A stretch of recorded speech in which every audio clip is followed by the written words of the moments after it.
presented by LK Entertainment.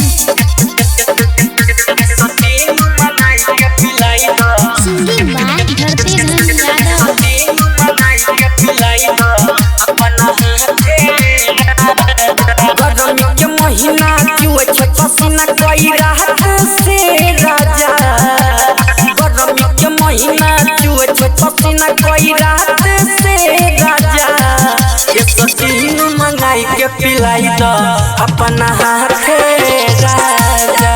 ये सतीन मंगाई के पिलाई दो अपना हाथे राजा।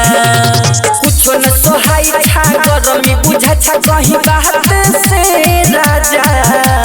कुछ न सोहाई छा गर्मी बुझा छा कहीं बात से राजा। ये सतीन मंगाई के पिलाई दो अपना हाथे राजा। ये सतीन मंगाई के पिलाई दो अपना हाथे राजा। सचिन रिकॉर्डिंग स्टूडियो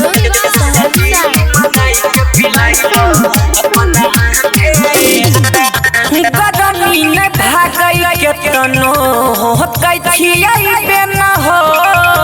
चोलिया में तर पै छै हमरो खजाना हो।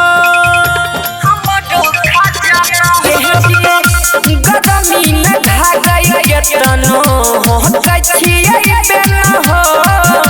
चोलिया में तर पै छै हमरो खजाना हो। भोजे से रोजे गिरे पसीना बहला हाथ से राजा। भोजे से रोजे चुए पसीना बहला हाथ से राजा। ये सतीन मंगाई के पिलाई दो अपना हाथे राजा। ये सतीन मंगाई के पिलाई दो अपना हाथे राजा।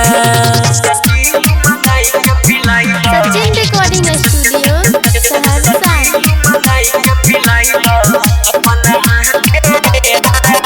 चढ़ल जबनिया में लागै छै रेस हो।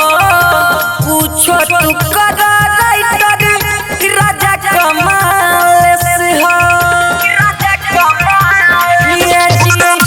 चढ़ल जबनिया में लागै छै रेस हो।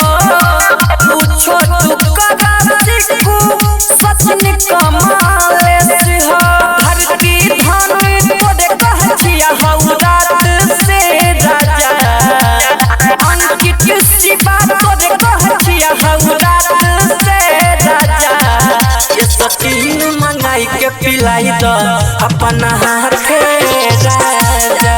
ये सतीन मंगाई के पिलाई दो अपना हाथे राजा। सिक्कू सावरिया।